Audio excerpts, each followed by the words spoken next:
i veliki pozdrav svima, ovdje Nerf Srbije i danas ćemo predstaviti top 5 Nerf pušaka. Tako da krenimo. Hellfire. Posebno što čini ovu pušku je da može da primi do 8 šaržera, a ne može da primi najveći šaržeri, ja mislim da može da primi samo 8 najviše 8 šaržera u kojoj može da stane 6 metaka, ali sve u svemu jako je dobra puška. I da, ako želite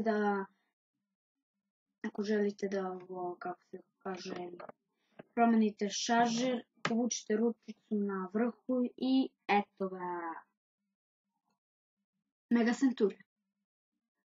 Kada bismo rekli da je ovo snajper, dobro, ne bi se nadali, ali kad bi vam rekli da je to zaista jedna precizna puška, stvarno mnogo precizno. Ima na vrhu mesto za dodatak, tako da možete dodati i nišalj, pa će to biti pravi snajper.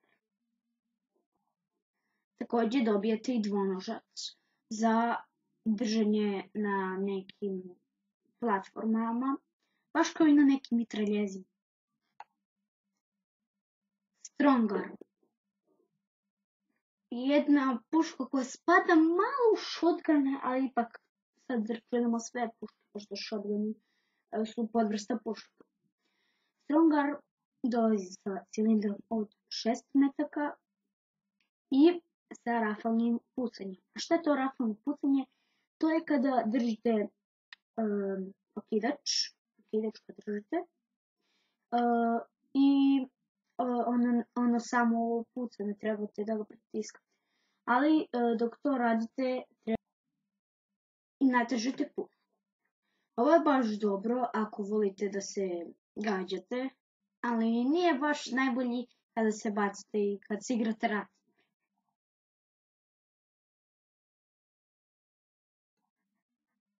Rapid Strike. Sad će svi oni pametni koji su pratioci Nerfa kazati kakav glupan, što stavlja Rapid Strike na drugo mjesto. Pa iz jednostavnog razloga. Za rafalnu paljbu morate da ga uključite i morate da mu stavite bateriju.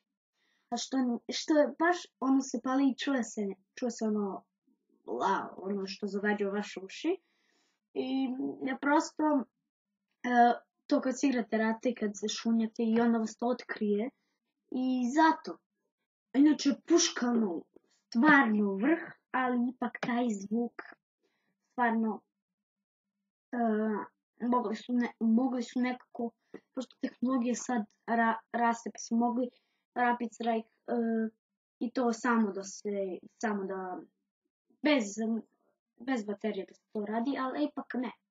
Da se ne čuje to, meni lično bi bio najomiljeniji. Retaliate. Puška je stvarno dobra, prelepog dizajna, pa smo ova bela varijanta.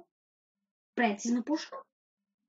Razlog zato što je na prvom mjestu i ispred Rapid Strike-a je zato što ne treba baterije. Mislim da čak ne može rafalna paljba, ali zaista, evo kao kod telefona. HTC One M7 je prelep i onda su zavijali kroz prste tim manama. Pa je isto kao i ovo. Mislim, nema šta tu puno se gleda gleda kroz prsti, ali zašto je ispred Rapid Strike-a je to zato što ne morate uključiti, ali isto nema rafalnu paljbu. Puška nije najpreciznija među svim ovima, ali to možete ispraviti tako što ćete dodati dužu cev.